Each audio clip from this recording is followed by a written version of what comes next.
At 4:17 on the morning of May 31st, 1940, Sergeant Thomas Harrington crouched in a drainage ditch 800 yards outside Dunkirk, watching German infantry mass for what would be their final assault on the evacuation perimeter.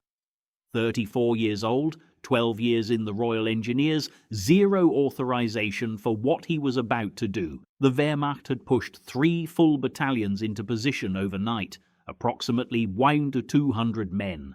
Harrington's intelligence officer estimated they'd attack at dawn. That gave him 43 minutes to prepare a defense that violated the Geneva Convention, British Army regulations, and his own commanding officer's direct orders. The Dunkirk perimeter was collapsing. 9 days of constant German pressure had compressed 400,000 British and French troops into a pocket 7 miles wide and 3 miles deep. The beaches were chaos, men standing in water up to their necks, waiting for ships that might never come. German artillery pounded the shoreline every 15 minutes. Luftwaffe Stukas dive-bombed the evacuation vessels.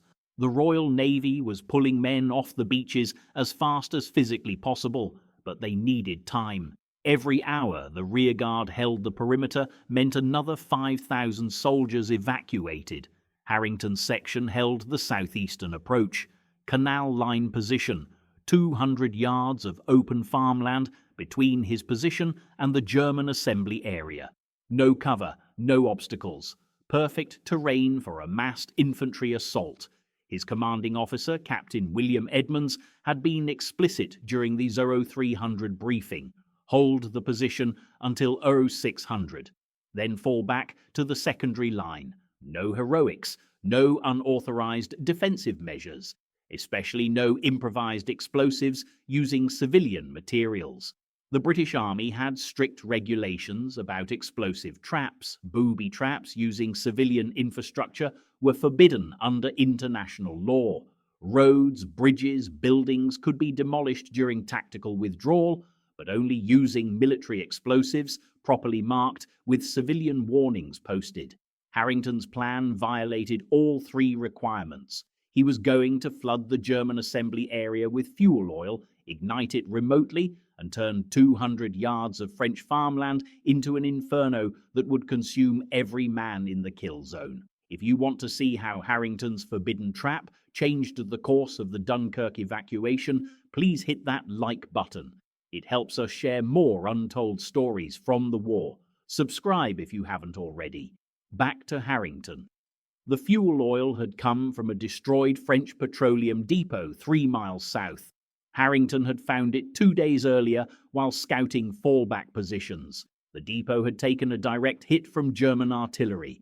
Most of the storage tanks had ruptured and burned, but one tank remained intact. 4,000 gallons of heavy fuel oil. Too thick for vehicle engines, but perfect for what Harrington had in mind. He'd brought the idea to Captain Edmonds on May 29th.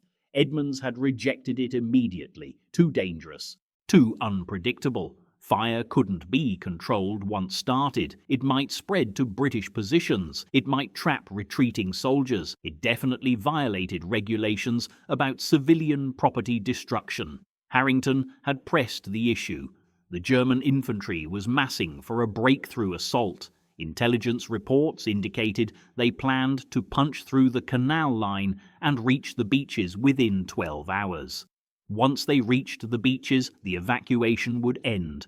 300,000 men would be captured or killed. Edmonds had been unmoved. They would hold the line using conventional defensive tactics, rifle fire, machine guns, mortared artillery support. If the position became untenable, they'd withdraw in good order.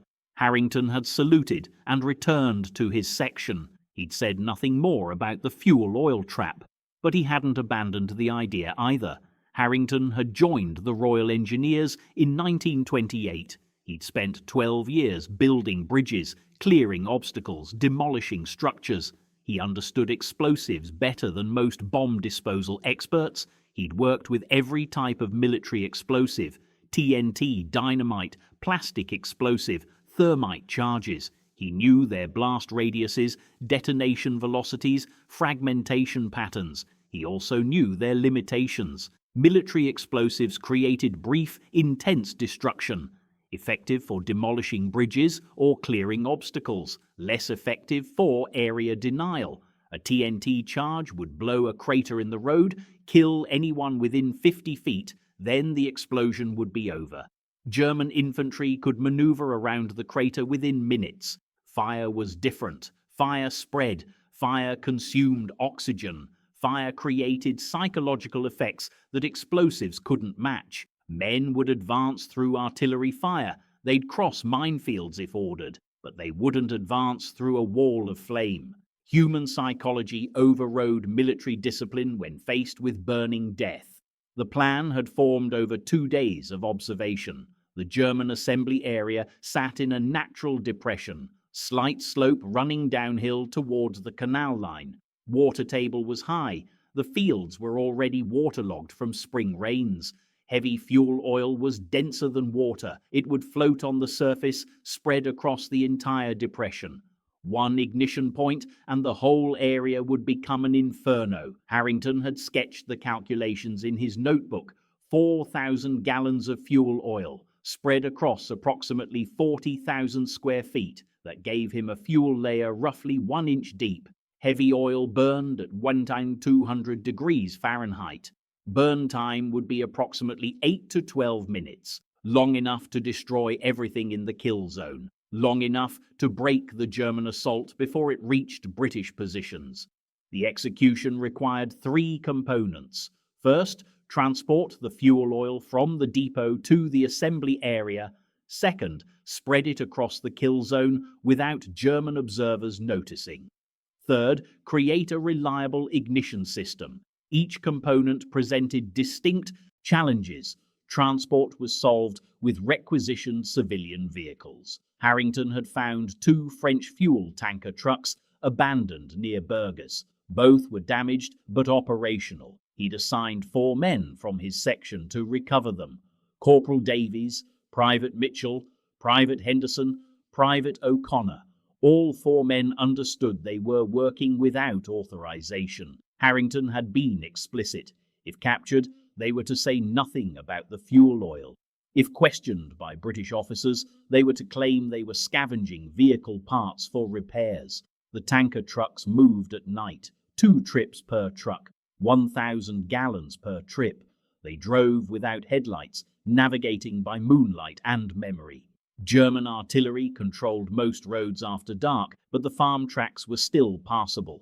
4 trips over 2 nights. 4,000 gallons of fuel oil delivered to a concealed position 400 yards behind British lines. Spreading the fuel required more creativity.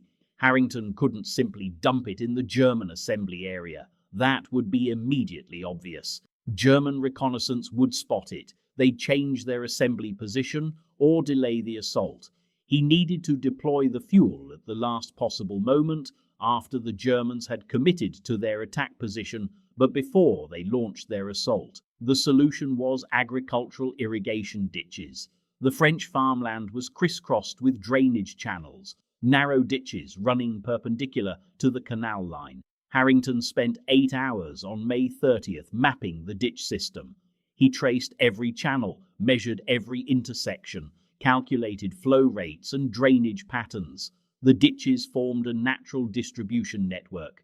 If he could pump fuel oil into the main channels, gravity and water flow would spread it across the entire assembly area. He needed pumps. Military equipment requisition was impossible without authorization. Civilian equipment was the only option. Harrington found what he needed in a destroyed Belgian farmhouse: 2 portable water pumps, petrol-powered, designed for irrigation. Each pump could move 500 gallons per hour. He tested them behind British lines. Both pumps worked perfectly. The ignition system was the most critical component. Harrington needed something reliable, something he could trigger remotely, something that would guarantee ignition even if the fuel spread unevenly.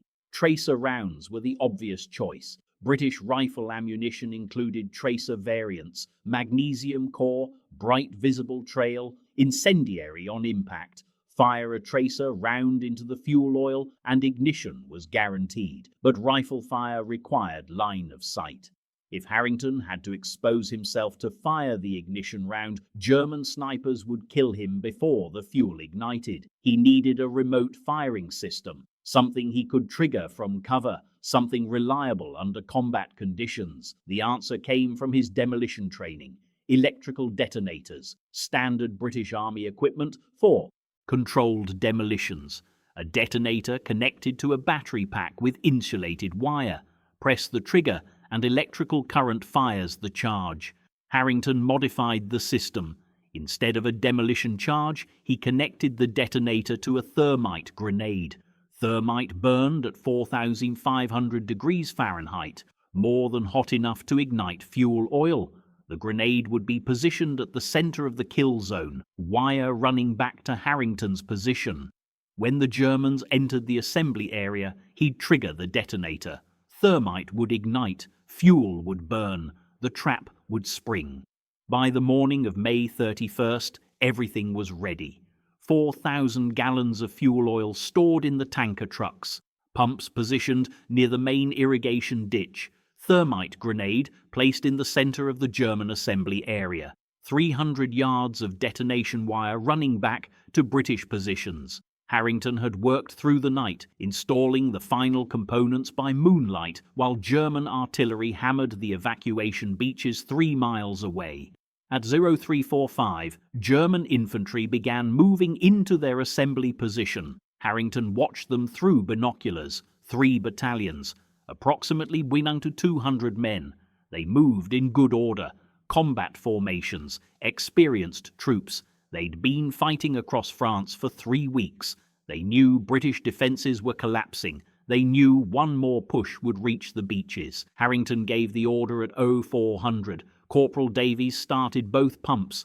Fuel oil flowed into the irrigation ditches, thick, black, viscous. It spread slowly, creeping across the waterlogged farmland. The pumps ran for 45 minutes, empty by 04:45. 4,000 gallons of fuel oil spread across the German assembly area. The Germans didn't notice. The fuel oil was dark. The pre-dawn light was dim. The ground was already wet from rain and morning dew. From German positions, the assembly area looked exactly as it had the day before. Muddy farmland. Nothing suspicious, nothing dangerous. Harrington checked his watch. 0452. The Germans would attack at dawn. That meant approximately 25 minutes. He ran final checks on the ignition system. Battery pack charged, wire connections secure, thermite grenade armed. He tested the detonator circuit with a multimeter. Continuity confirmed. Everything functioned correctly. Captain Edmonds arrived at Harrington's position at 0458. He'd been inspecting the defensive line, ensuring every section was ready for the coming assault. He saw the detonation wire. He saw Harrington crouched next to the battery pack. He understood immediately. "Sergeant, what have you done?" Edmonds' voice was quiet, controlled, dangerous. Harrington stood and saluted. "Prepared a defensive obstacle, sir. I explicitly forbade this action." "Yes, sir." "You understand the consequences? Court-martial, imprisonment, possible execution for violating international law." "Yes, sir." Edmonds stared at the German assembly area. He could see them clearly now. Morning light revealed the full extent of their forces. More men than intelligence had estimated. Not 1,200, closer to 1,400. An entire regiment. They were preparing for a final overwhelming assault. They would break through the British line. They would reach the beaches. They would end the evacuation. Edmonds looked at Harrington. "How much fuel?" 4,000 gallons, sir. Heavy oil, spread across their entire assembly area. "Burn time?" 8 to 12 minutes, long enough to break their assault. "Casualties?" "Anyone in the kill zone when the fuel ignites." "Approximately 800 to 1,000 men, sir." Edmonds was silent for 20 seconds. He was calculating. Not just military effectiveness, also moral implications, also legal consequences. The Geneva Convention prohibited weapons designed to cause unnecessary suffering. Fire weapons were ambiguous, flamethrowers were legal, they were standard military equipment, but this wasn't a flamethrower. This was an improvised incendiary trap using civilian infrastructure and non-military fuel. A court-martial board would have significant questions. "If I order you to stand down, will you comply?" Edmonds asked. Harrington met his eyes. "No, sir." "Then you're acting without authority, against direct orders. I cannot be held responsible for your actions." "Understood, sir." Edmonds turned and walked back to his command post. He said nothing more. He didn't order Harrington to stand down. He didn't threaten consequences. He simply removed himself from the situation.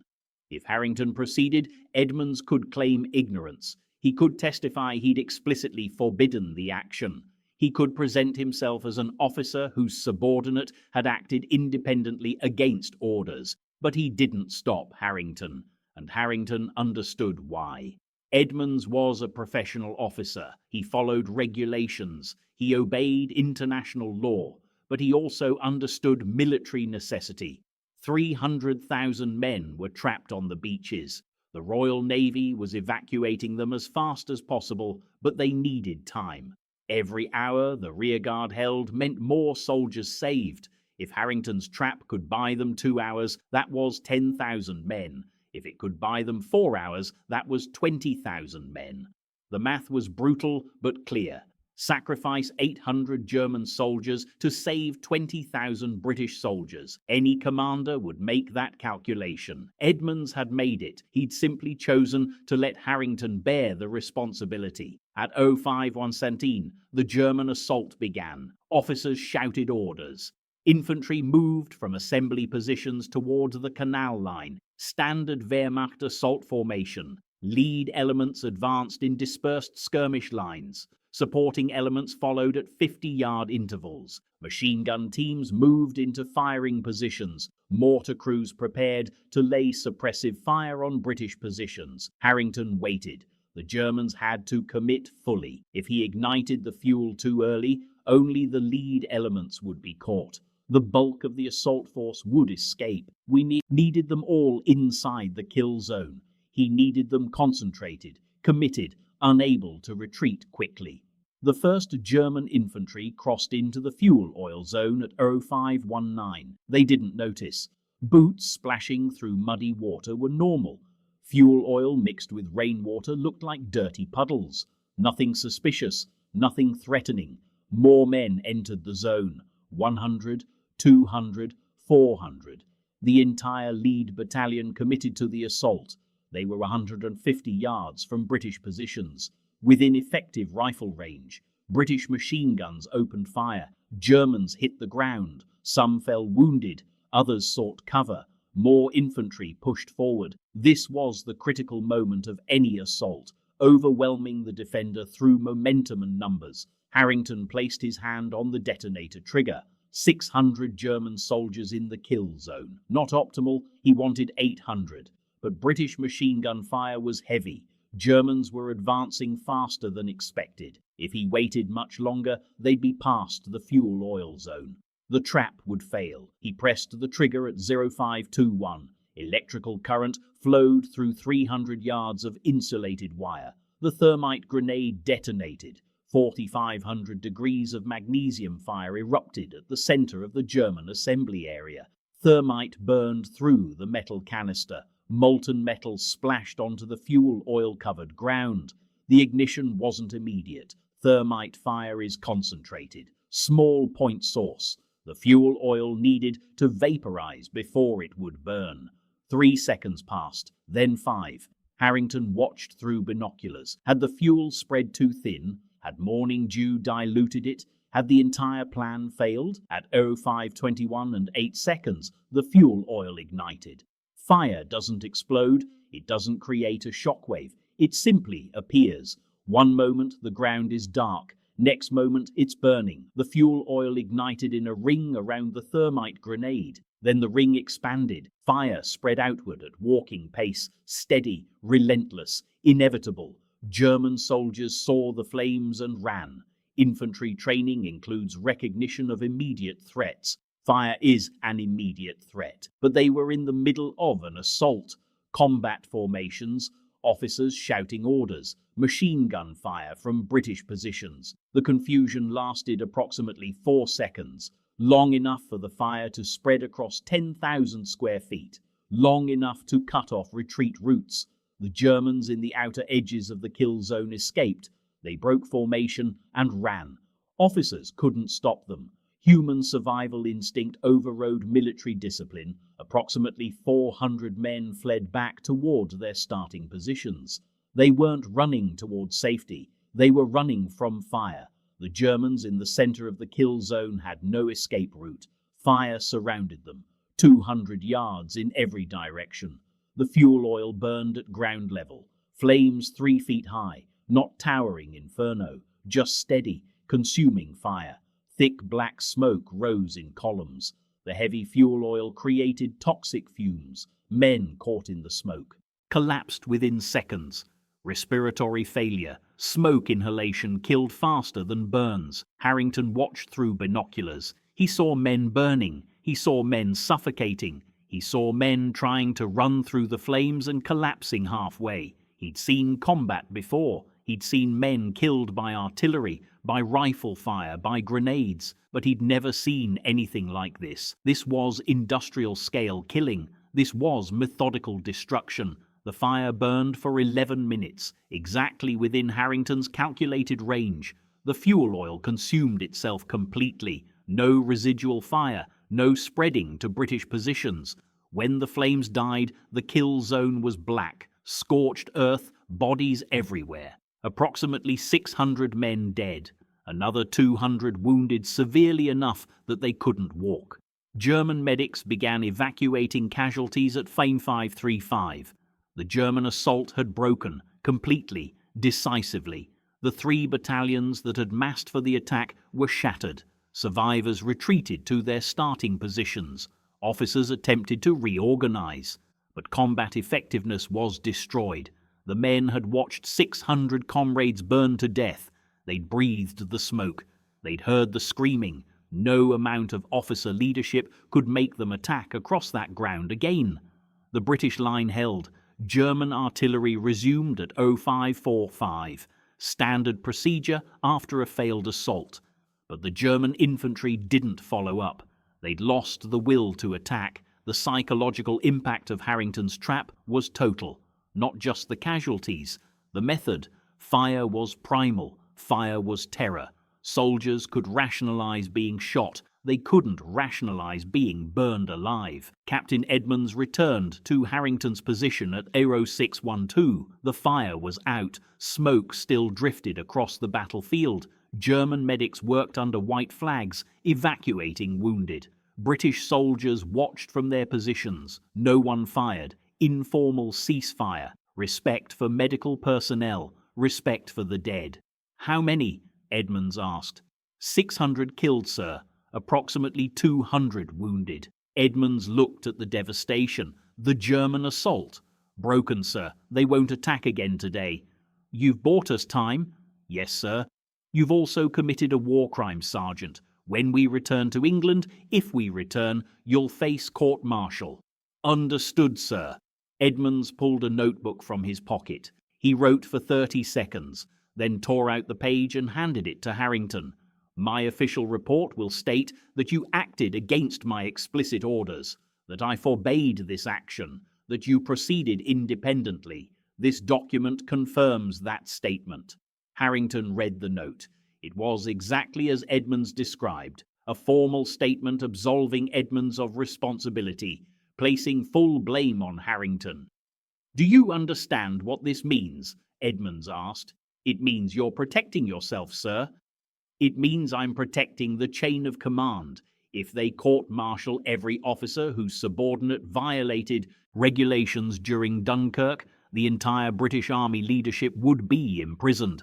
But they can court-martial one sergeant. You're the sacrifice that preserves military order. Harrington folded the document and placed it in his pocket. How long did I buy them, sir? The evacuation? Another 8 hours. Maybe 10. The Royal Navy estimates they can lift another 50,000 men before German artillery makes it impossible. 50,000 soldiers saved. Because you burned 600 German soldiers alive. That's the mathematics of war, Sergeant. Brutal mathematics. The German artillery intensified at Zo 700. They were targeting the beaches now, not the perimeter. Retribution for the fire trap, making the British pay in blood. The Luftwaffe arrived at 0745. Stukas screaming down on evacuation ships. The Royal Navy's anti-aircraft guns hammered back. The battle for Dunkirk continued, but the ground assault had ended. Harrington's trap had broken the German infantry's will to attack. The British rearguard held the perimeter until 2100 on May 31st. Then they began their own withdrawal, falling back through prepared positions, moving toward the beaches under cover of darkness. Harrington's section was among the last to withdraw. They destroyed their equipment, disabled their vehicles, and walked to the evacuation point. The beaches were chaos. Thousands of men waiting in organized lines, boats shuttling between shore and ships offshore, German artillery finding the range, shells exploding in shallow water, men diving for cover, medics treating wounded, officers maintaining order through sheer force of personality. Harrington reached the beach at 22:43. A Royal Navy lieutenant assigned him to a loading group. 50 men would board the next available boat. They waded in water up to their waists. Cold, May water, cold enough to numb legs within minutes. The boat arrived at 23:17. A civilian yacht, 35 feet long, designed for coastal pleasure sailing, now ferrying soldiers to destroyers offshore. Harrington climbed aboard. The yacht was overloaded, 70 men instead of the designed capacity of 12. The boat sat low in the water, dangerous in calm seas, potentially fatal if German artillery scored a near miss. The yacht's owner, a British civilian volunteer, navigated toward HMS Vanquisher, a destroyer anchored 200 yards offshore. They transferred to Vanquisher at 23:55. Royal Navy crew pulled them aboard. Hot tea immediately, first hot food in 3 days. Harrington sat on the deck. He was exhausted. 4 days of continuous combat operations. No sleep, except brief unconscious moments. No real food, just survival rations and adrenaline. HMS Vanquisher departed Dunkirk at Douro 43 on June the 1st. Course set for Dover. The destroyer's captain pushed the engines to maximum speed. German E-boats patrolled the channel. Luftwaffe bombers would resume attacks at dawn. The captain wanted to reach British waters before sunrise. Harrington stood at the rail and watched Dunkirk disappear. The city was burning. German artillery had set the fuel depots ablaze. The entire horizon was orange flame and black smoke. He'd contributed to that destruction. His trap had killed 600 men, burned them alive, violated international law, destroyed any sense of combat honor, but 50,000 soldiers had evacuated because he'd bought them time. That was the mathematics Captain Edmonds had described. Brutal mathematics, necessary mathematics. HMS Vanquisher reached Dover at 06:20 on June the 1st. British soldiers disembarked and were processed through evacuation centres. Medical examination, debriefing, assignment to temporary barracks. Harrington gave his name, rank and unit designation to a Royal Army Service Corps corporal. The corporal typed the information on a standard form. No mention of unauthorized actions, no mention of fire traps. Just another soldier evacuated from Dunkirk. Harrington was assigned to a barracks in Canterbury. Hot shower, clean uniform, real bed. He slept for 16 hours straight, deep unconscious sleep. No dreams, no nightmares, just exhaustion finally claiming its due. He woke at 800 on June 2nd. 2 military police officers stood next to his bunk. Sergeant Thomas Harrington, yes, you're under arrest for violations of military law and international humanitarian regulations. Please come with us. The court-martial convened on June 18, 1940. Military tribunal. 3 officers presiding. Captain Edmonds testified first. He described his explicit orders forbidding the fire trap. He presented his written statement, absolving himself of responsibility. He was professional, precise, devastating. His testimony made it clear Harrington had acted independently, against orders, knowing the action violated regulations. Harrington didn't defend himself. He confirmed every detail of Edmonds's testimony. Yes, he'd acted against orders. Yes, he'd known it violated regulations. Yes, he understood the consequences. The tribunal asked why he'd proceeded.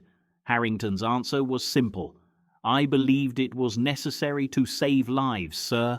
The tribunal deliberated for 40 minutes. They returned with their verdict: guilty on all charges.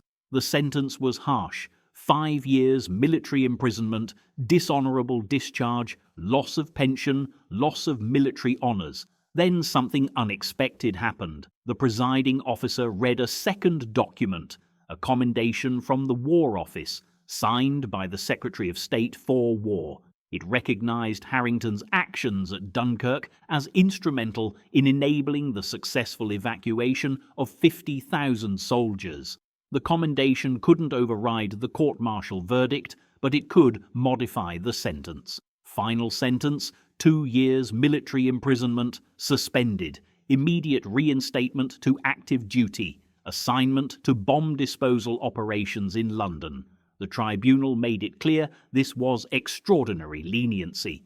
Harrington had committed serious violations, but the War Office recognized that extraordinary circumstances sometimes required extraordinary actions. Harrington served with bomb disposal units throughout the London Blitz, September 1940 through May 1941.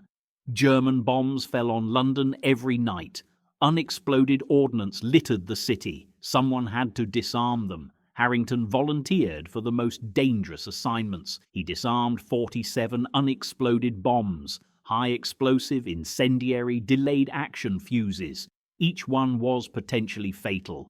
Each one was penance for the 600 men he'd burned at Dunkirk. He survived the war. He received no medals, no public recognition. His military record noted the court-martial. It said nothing about Dunkirk, nothing about the fire trap, nothing about 50,000 soldiers evacuated because he'd bought them time. After the war, Harrington returned to civilian life. He worked as a civil engineer, building projects, bridge construction, normal peacetime work. He never spoke about Dunkirk, never described the fire trap, never discussed the court-martial. His family didn't know, his colleagues didn't know. The story remained classified. The British government declassified Dunkirk records in 1975. Historians discovered Harrington's action while researching rearguard operations. They found Edmonds's testimony. They found the court-martial transcript. They found the War Office commendation. The story emerged slowly. Academic papers first, then historical documentaries, then popular histories of Dunkirk. Harrington was interviewed in 1978. He was 72 years old, retired, living in Cornwall. The historian asked about the fire trap. Harrington's response was characteristically brief. "I did what needed doing. 600 Germans died. 50,000 British soldiers lived. The mathematics were clear." "Do you regret it?" the historian asked. "Every day," Harrington said, "but I'd do it again." Thomas Harrington died on March 12, 1984, age 78. Small funeral, family and a few friends. The obituary in the local newspaper made no mention of Dunkirk, no mention of the fire trap, no mention of his role in the evacuation. Just another World War II veteran passing away. Just another forgotten story. But military historians remember. Engineering schools teach his improvised fuel trap as an example of battlefield innovation. Ethics courses debate whether his actions were justified. International law scholars argue about whether he committed war crimes or acted within acceptable military necessity. The mathematics remain brutal. 600 German soldiers burned alive. 50,000 British soldiers evacuated safely. One sergeant court-martialed for saving an army. That's the legacy of Thomas Harrington. That's the forgotten story of Dunkirk's most controversial hero. If this story moved you the way it moved us, do me a favor, hit that like button. Every single like tells YouTube to show this story to more people. Hit subscribe and turn on notifications. We're rescuing forgotten stories from dusty archives every day. Stories about sergeants who burned 600 men to save 50,000. Real people, real decisions, real consequences. Drop a comment right now and tell us where you're watching from. Are you watching from Texas, Germany, United States, Japan? Our community stretches across the entire world. You're not just a viewer, you're part of keeping these memories alive. Tell us your location. Tell us if someone in your family served. Just let us know you're here. Thank you for watching, and thank you for making sure Thomas Harrington doesn't disappear into silence. He deserves to be remembered, even if the memory is complicated. You're helping make that happen.